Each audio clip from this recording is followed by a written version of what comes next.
We are looking at live shots here from NTV, a Turkish broadcaster, showing you clearly big crowds gathering around a square. The president called for big crowds also to go to the airport. We have seen footage of roads being blocked off, bridges being blocked off, and we've seen pictures of police being detained by armed forces. Our colleague Isabel Finkel has been joining us throughout the past couple of hours. She is with Bloomberg News, joining us now on the phone from Istanbul. Isabel, what's the latest?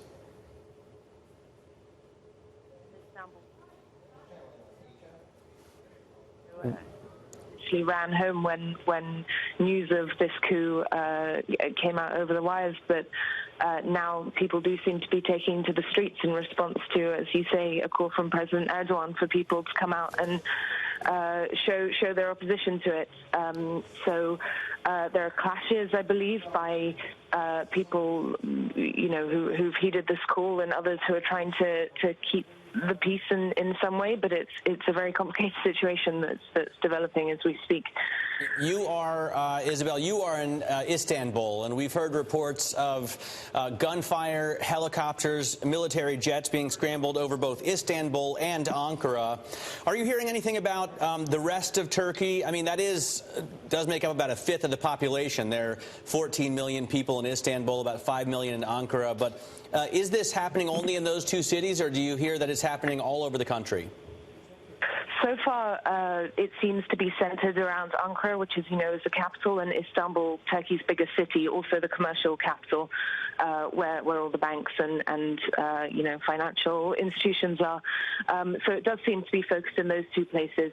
Colleagues of ours in Ankara are saying that they've actually heard sort of, bombs, explosions on the streets out there. So it seems that the violence that you're seeing it is much more concentrated in Ankara, where government is based and where the Chief of Staff building is. But in Istanbul as well, certainly there's a lot of confusion. And earlier, that they shut the bridges that go across the Bosphorus.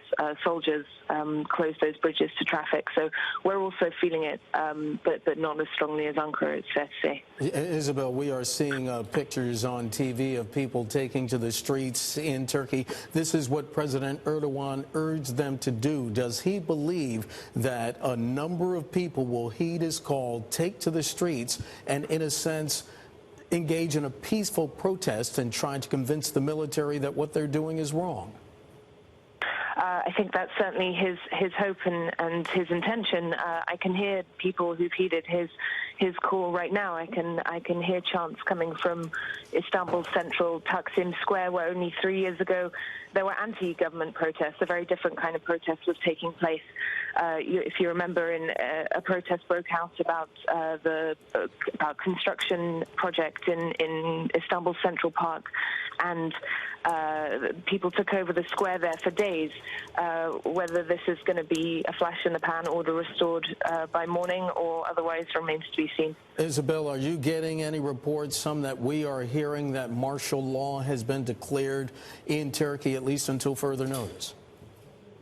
That's indeed what we're hearing, though there are a lot of very contradictory messages at the moment. The faction within the army that's staging this coup attempt seems to have seized TRT, the state broadcaster, and they're declaring martial law. Officials within the government, on the other hand, are saying, no, that's not the case. If whatever this coup attempt is, we'll fight it, we'll be successful in fighting it, and we have the backing of the people. So there are contradictory messages from each faction going on at the moment, and it's a little bit hard to get clarity. Yeah, I wonder if the contradictory messages from President Erdogan seem a little tongue-in-cheek. I mean, President Erdogan is a strongman ruler. If he's calling for a peaceful end to this coup, you have to wonder how honest he's being, because from the academics that we've been speaking to and the experts that have been on the last hour, it seems that this is a leader who's willing to wage war in order to stay in power. Well, certainly he's had a very tenacious grip on power in Turkey over the last few years. He was mayor of Istanbul in the 90s, then subsequently was prime minister for many, many years, more than a decade, in fact, and then was popularly elected president in 2014. He was Turkey's first popularly elected president. Previously, it had been a parliamentary appointment. And so having won that vote, he can certainly say he has the support of the people, 52% of the people. But there's obviously a huge faction that, as well as one that's loyal to him, a huge faction that doesn't like him, doesn't like what he's doing, doesn't like his party. And previously, these people were represented by the army, and he spent a lot of time trying to curtail the army's influence in Turkish public life. People thought he'd been very successful in that, but it seems that there are still some factions in the army that have the power and the intention to do this. Bloomberg's Isabel Finkel joining us on the phone from Istanbul, Turkey. Isabel, thank you very much.